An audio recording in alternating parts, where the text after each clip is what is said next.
ministro Ursula Arens, nós temos uma reunião com a comissão que ia instituir ano passado, que está atendendo a problemática de UTV e ATV aqui na Aruba.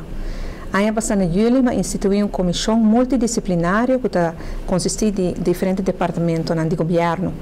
E diferentes departamentos aqui no Instituto também junto toda a luna aqui na delinear plano estratégico com o governo para atender a problemática aqui. UTV, ATV está uma forma de distração que especialmente nos turistas não gostam aqui na Aruba. Mas nós também não causa dano na nossa natureza, no nosso meio ambiente. Nós também que não está safe, mais safe nos lugares para não.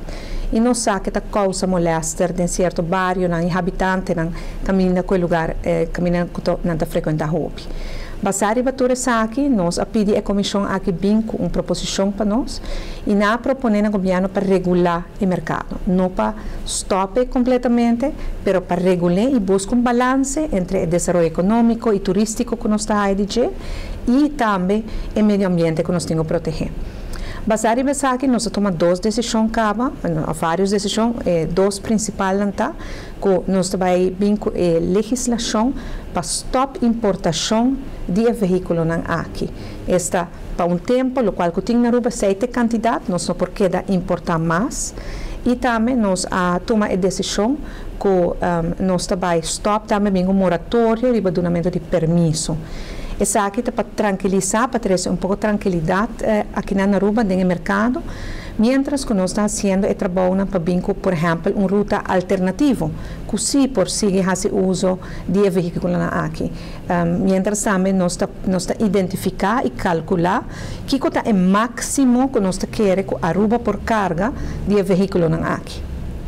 Pois agora nós junto com o ministro Ursula Arens, nós update de todo o trabalho e me está sumamente impressionado com o trabalho que nós fazemos. Tem consenso que nós temos que fazer algo. Tem consenso que nós não queremos stop a indústria aqui, porque nós queremos que tenha seu benefício para Aruba, esta distração sana para nós próprios gente também, mas nós temos que balancear, trazer em balança de fazer de uma forma safe e segura para toda a gente que está se uso de e que não está fazendo muito dano na nossa natureza. Proximamente, agora que o projeto aqui está quedando mais, no estado mais avançado, quedando claro, a comissão mesmo dá mais informação sobre isso aqui.